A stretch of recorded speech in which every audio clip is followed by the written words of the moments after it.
J'espère que tu vas bien. Aujourd'hui, nous verrons quels acteurs connus pour leur gentillesse sont subitement devenus imbuvables sur un tournage. Cette vidéo vous est présentée par Questions-Réponses, la chaîne où vous trouverez réponse à tout. Merci à Laurent Richard, Nadine Darvan, Aurélien Breton et Laurent Richard pour leur réponse à cette question. Nous allons commencer avec la première réponse de Laurent Richard. Jim Carrey est généralement apprécié des équipes et a une bonne réputation sur les tournages. Cependant, en 1999, sur le tournage du film The Grinch, un conte pour enfants autour du personnage d'un croque-mitaine à poil vert, Jim Carrey a changé de personnalité. Le comique affable est devenu odieux et ingérable. À l'origine du problème, le maquillage spécial et le costume que le comédien devait quotidiennement porter. Jim Carrey a comparé le processus à une véritable séance de torture. Pour se transformer en Grinch, il fallait poser des prothèses faciales et de grosses lentilles de contact, sur lesquelles la fausse neige présente sur le plateau ne cessait de se coller. Il fallait aussi enfiler un costume très moulant en fourrure de yak verte qui couvrait tout le corps de la tête aux pieds et qui grattait horriblement. C'était comme si on m'enterrait vivant chaque jour, a confié Jim Carrey à propos de ce processus. Le premier jour, je suis resté 8 heures dans le siège du maquilleur. C'était tellement insupportable que le soir même, en retournant dans ma loge, j'ai démoli le mur à coups de pied tellement j'étais frustré. J'ai dit à Ron Howard, le réalisateur, que je ne voulais plus faire le film. Mais Ron Howard et son partenaire, le producteur Brian Grazer, tentent de rassurer le comédien, lui promettant que les choses vont s'arranger. Ron Howard et Brian Grazer avec Jim Carrey. Mais les choses ne s'arrangent pas. En proie à une claustrophobie chaque jour plus intense, Jim Carrey finit par s'en prendre à l'équipe. Le maquilleur Kazuhiro Tsuji est en première ligne puisque c'est lui qui applique le maquillage spécial sur le visage de l'acteur chaque matin. Jim était méchant avec tout le monde, raconte-t-il, et il était ingérable. 2 semaines après le début du tournage, nous n'avions réellement tourné que 3 jours complets. Jim s'absentait constamment, il disparaissait et, quand il revenait, tout son maquillage était à refaire parce qu'il l'avait arraché. On ne pouvait pas avancer, il sabotait notre travail. Et il était constamment en train de me faire des reproches et de me harceler. Jim Carrey s'avérera tellement odieux avec Kazuhiro Tsuji, que ce dernier se mettra en arrêt maladie pendant 1 semaine et cherchera un soutien auprès d'un psychologue pour pouvoir terminer le tournage. Informé des problèmes que la star provoque sur le plateau, le producteur Brian Grazer aura finalement l'idée de faire venir sur le plateau un formateur de la CIA dont la mission principale est de préparer les agents secrets à supporter la torture. Et ça fonctionnera. Le formateur donnera à Jim Carrey des clés pour gérer ses crises d'angoisse, parmi lesquelles changer d'activité dès que le stress commence à monter, regarder la télé, manger.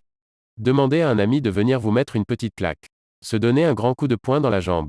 Allumer une cigarette. Jim Carrey fumera ainsi énormément pendant le tournage, 2 paquets par jour, en utilisant un fume-cigarette, car la fourrure synthétique de son costume de Grinch étant particulièrement inflammable, il fallait en éloigner le plus possible toute source de chaleur. Le tournage n'en restera pas moins une épreuve épouvantable pour Jim Carrey, qui subira un total de 92 séances de maquillage. Source: commentaire audio du DVD. Featurette The Grinch. Interview Jim Carrey by Graham Norton. Nous continuons avec la réponse de Nadine Darvan. Hugh Laurie. Hugh Laurie est un acteur, producteur de cinéma, auteur-compositeur-interprète et écrivain britannique. Ce n'est pas que le Docteur House. C'est aussi un comédien shakespearien et un comique très british. Ici avec Rowan Atkinson, un écrivain de polar, et surtout un excellent musicien, compositeur de jazz. Ses concerts sont rares mais valent le déplacement.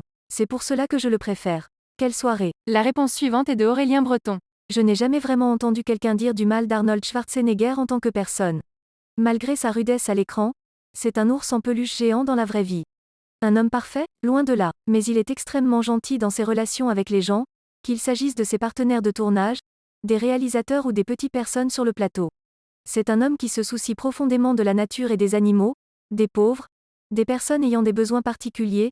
Il travaille avec l'organisation Special Olympics depuis des décennies en tant qu'ambassadeur et c'est un vrai plaisir de travailler avec lui. Il y a quelques années un troll a laissé un commentaire sur un post Facebook et Schwarzenegger a écrit une belle réponse, qui a vraiment montré le caractère de l'homme. Arnold Schwarzenegger a toujours travaillé dur. Il a aussi toujours aidé les autres. Alors qu'il n'avait qu'une vingtaine d'années, il a soutenu le fils et la veuve de son frère, décédé à 24 ans dans un accident de voiture. Il a créé une entreprise de construction pour d'autres bodybuilders qui avaient du mal à joindre les deux bouts, et a aidé beaucoup de ses frères d'acier à garder la tête hors de l'eau financièrement.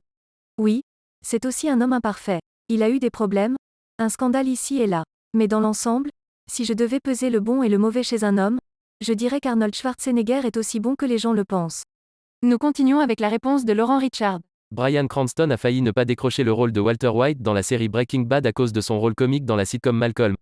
Sony Pictures et la chaîne AMC, qui produisait la série, le voyaient comme un acteur comique et ne croyaient pas qu'il soit vraiment capable d'incarner un personnage aussi sombre que celui de Walter White. Ils voulaient plutôt proposer le rôle à John Cusack ou Matthew Broderick. Vince Gilligan, le créateur de la série, a cependant réussi à imposer son choix, prouvant lors des auditions que Bryan Cranston était parfaitement convaincant dans un autre registre. C'est la fin de la vidéo, merci d'être resté jusqu'à la fin. Merci d'avoir regardé cette vidéo, si elle vous a plu, vous pouvez vous abonner et laisser un like sur cette vidéo. Les amis, c'est maintenant la fin de cette vidéo, pensez à laisser un commentaire pour nous dire si ces réponses vous ont plu. À très vite.